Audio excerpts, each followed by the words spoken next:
Hello everyone. I just wanted to go over how you might use the rubric in order to better guide your assignment. Inquiry assignments are difficult because I don't want to give you too much information, because really it's all about you asking questions and going in a different direction. So I want you to know that if what you submit to me is a catastrophe, then we'll keep working on it. You can submit it again. So I don't want you to be totally terrified, but this week you're going to be working on different ways to improve your assignment before you submit it. So I've put you into groups, and you're going to go over and evaluate the different things in your assignments, but I wanted to kind of show you how you can use the rubric as well. So I am right now in student view, so this should be what you see.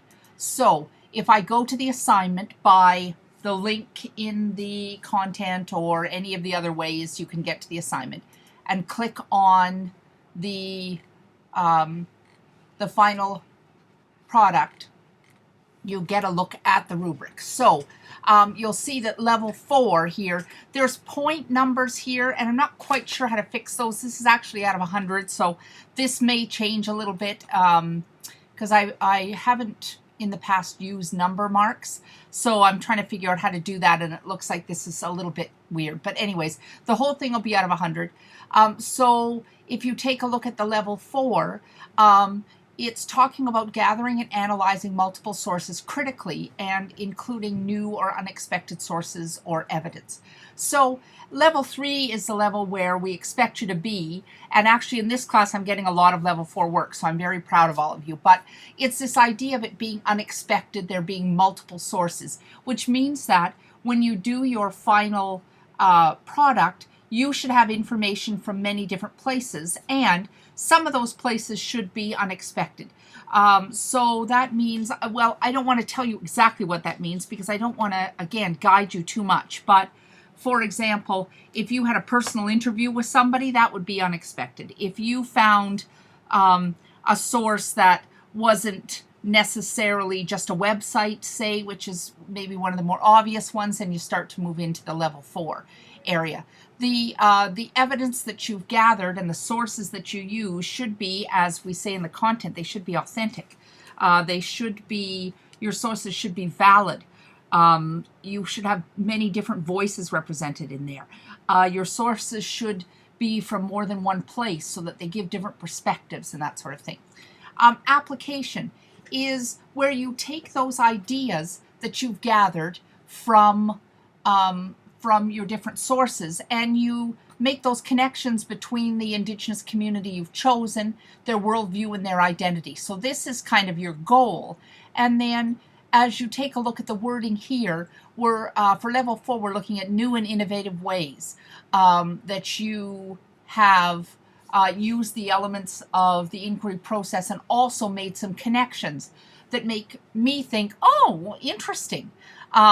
So you might not get things that it's not about getting things that I don't know about, but it's more getting things that make your audience go, oh, geez, I wouldn't have thought of it that way, or, you know, that's an interesting way of approaching it. So that's what the application is. Really, it's applying both the inquiry process, and part of that will, you know, be through me looking at some of your discussions as well, and, you know, the sources that you add and change and that sort of thing as you go through this week with editing and revising. And also that you make those connections that really show me that you understand how the common worldview and the components or elements of identity are represented in this Indigenous group. Now, communication, again, we're looking for things like clear organization, that there are strong connections between the ideas. And the idea is that your communication and all the ways you do that, and that's communication isn't just you speaking on a video, and it isn't just you having no errors in your grammar. It's more the way you convey an idea so that I get what you're saying without me having to work at it, that you've sort of made sure that your presentation, your final product, is easy to understand. So again, that doesn't mean you can present this product in any way that you choose, but a good or well communicated product will be something that your audience reads through and goes, yeah, I get that. Oh, okay, I get that. Oh, I follow where they're going. You don't have to double back all the time to figure out what it is that you're saying or what subject you're talking about. So it's level 4 communication is where your audience goes through and says, oh yeah, I totally know what's going on. It doesn't mean it has to be totally straightforward, but it has to mean that it's digestible kind of thing. And then the knowledge has elements of the inquiry process here, but also that you show that you really understand those elements of worldview that we did a couple of activities ago, that you really take a look at things like spirituality, like other elements of identity. Maybe you talk a little bit about the sacred teachings or the sacred circle. Maybe you're talking about all those elements of worldview like land and relationships and time and nationhood, and how all of those are kind of shown through the Indigenous community you've chosen. Now, if some of those things aren't covered or don't apply, it's also in a level 4 work nice to see that you take a look at the areas where things are lacking and sort of make that clear. That, you know, maybe you have a group that's been so disconnected from the land that it's difficult to make any concrete modern connections to them being on a land, and it's more about them trying to get the land back. So that's showing good knowledge, that you really understand what's going on, and you can help your audience so that you anticipate and answer some of the questions they might have about the Indigenous community you've chosen, about their elements, how worldview works in their group, how it works in their area, how it works in their community, that sort of thing. So that's one of the things that I think is quite important in taking a look at what's expected of you.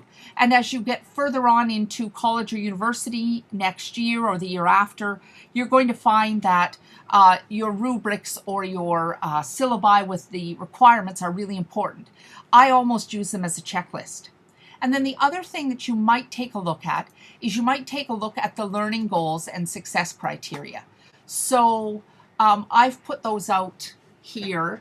I am not sure that you'll be able to see them. I'm going to leave the student view at the moment just so that I can, there we are, so that I can get back to this part. So I've added them in the content.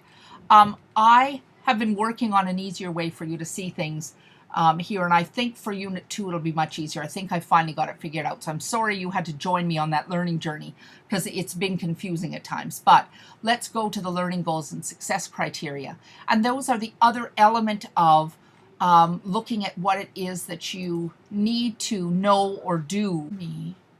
All right, so the learning goals and the success criteria are the things that you need to know as a student to kind of help you with what it is that's expected of you. So let's just take a quick look here at these. So the learning goals here are to identify where Indigenous people are situated throughout the world. And we're doing that with a map. To demonstrate an understanding of the commonality, that means what is shared in the worldviews of Indigenous people around the world. To begin to describe, because this is something that we're looking at through the whole course, but begin to describe things like economic or environmental practices and their impact on Indigenous cultural identity. And that fits into the idea of worldview in the sacred circle. To identify some challenges to maintaining Indigenous identity encountered by Indigenous communities throughout the world. And the success criteria is kind of telling you, okay, this is what I have done in order to be successful here. So you've included varied and authentic perspectives and voices gathered from various valid sources in an inquiry into a specific Indigenous community, that you have shared your understanding of the learning goals above about that Indigenous community, and you've reflected on your progress, and that's part of what we're doing this week is that reflection. So those are some things that you should take a look at when you are preparing your final inquiry product for this unit.